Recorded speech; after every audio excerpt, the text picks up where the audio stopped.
Hello friends, welcome to my channel. ఈరోజు నేను veg మైనేజ్ని mixie ఉపయోగించుకొని ఎలా ప్రిపేర్ చేసుకోవాలో చేసి చూపిస్తానండి. ఒక టెక్నిక్ ఉంది, అది ఫాలో అయితే ఎలక్ట్రిక్ బ్లెండర్ లేకపోయినా సరే మిక్సర్ జార్లో మనం ఈజీగా ప్రిపేర్ చేసుకోవచ్చు. దానికి కావాల్సిన ఇంగ్రీడియంట్ చూద్దాం. ఏదైనా వెజిటబుల్ ఆయిల్ అండి, ఇది మెజర్మెంట్ ప్రకారం తీసుకోవాలి. 1 కప్ తీసుకొని ఈ ఆయిల్ని కనీసం 2 గంటలు డీప్ ఫ్రిడ్జ్లో పెట్టాలి. డీప్ ఫ్రిడ్జ్లో పెట్టినట్లయితే ఇది బాగా కూల్ అయిపోతుంది, థిక్గా అవుతుంది. అలాగే పాలు 1/2 కప్ ఆయిల్ తీసుకున్న దానికి సగం పాలు తీసుకొని వీటిని కూడా ఒక 1/2 అవర్ డీప్ ఫ్రిడ్జ్లో పెట్టాలి. సాల్ట్ టేస్ట్ సరిపడినంత ఒక 1/4 టీ స్పూన్ సరిపోతుంది. అలాగే ఆవపిండి చిటికెడు, ఇది ఆప్షనల్ అండి. అలాగే మిరియాల పౌడరు చిటికెడు, నిమ్మరసం 1 టీ స్పూన్ తీసుకోవాలి. ఇది కూడా పాలతో పాటు ఒక 1/2 అవర్ డీప్ ఫ్రిడ్జ్లో పెట్టుకుంటే బాగుంటుంది. వెనిగర్ 1 టీ స్పూన్ యాడ్ చేసుకోవాలి. ఇంగ్రీడియంట్స్ చూసారు కదా, ప్రిపరేషన్ చూద్దాం. అలాగా ఒక 2 అవర్స్ డీప్ ఫ్రిడ్జ్లో పెట్టిన ఆయిల్ని యాడ్ చేసుకోవాలి. చూడండి, ఆయిల్ కొంచెం దగ్గరగా థిక్గా అయింది.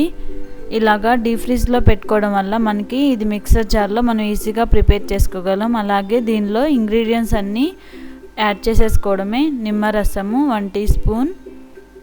ఇవి బాగా కూల్గా ఉన్నట్లయితే ఇది మనకి 5 సెకండ్స్లోనే మనకి మైనీస్ అనేది రెడీ అవుతుందండి.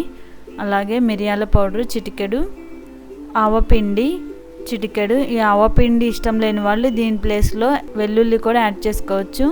అలాగే 1 టీ స్పూన్ వెనిగర్ వేసి మూత పెట్టేసి జస్ట్ ఒక 5 సెకండ్స్ బ్లెండ్ చేసుకుంటే సరిపోతుంది. చూడండి, చక్కగా థిక్గా ఉండే మైనేజ్ రెడీ అయిపోయింది. చూసారు కదా, చాలా ఈజీ అండి. మన టెక్నిక్ వల్ల 2 అవర్స్ ఆయిల్ని డీప్ ఫ్రిడ్జ్లో పెట్టుకోవాలి. 1/2 అవర్ పాలు అలాగే నిమ్మరసాన్ని డీప్ ఫ్రిడ్జ్లో పెట్టుకున్నట్లయితే చక్కగా మనకి ఈ మైనేజ్ని మిక్సర్ జార్లోనే ప్రిపేర్ చేసుకోవచ్చు. చూడండి, చక్కగా మనకి ఇది క్రీమీ స్ట్రక్చర్ వచ్చేసింది. దీన్ని మనం ఎంచక్కా 5 సెకండ్స్లోనే ప్రిపేర్ చేసుకోవచ్చు. దీన్ని మనం బర్గర్లో, పాస్తాల్లో అలా ఏదన్నా డిప్పింగ్ ఫ్రైడ్ ఐటమ్స్ డిప్ చేసుకోవడానికి ఈ మైనీస్ని ఎక్కువగా వాడుతుంటాము. దీన్ని ఒక ఎయిర్ టైట్ జార్లో తీసుకొని ఫ్రిడ్జ్లో స్టోర్ చేసుకున్నట్లయితే ఇది మనకి 20 డేస్ వరకు నిల్వ ఉంటుంది.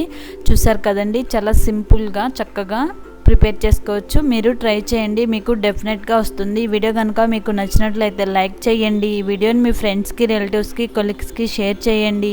ఈ వీడియో పైన సలహాలు, సూచనలు కామెంట్ రూపంలో అందించండి. మరిన్ని వెరైటీ రెసిపీస్ కోసం మా ఛానల్ని సబ్స్క్రైబ్ చేయండి. Thank you for watching. Thank you.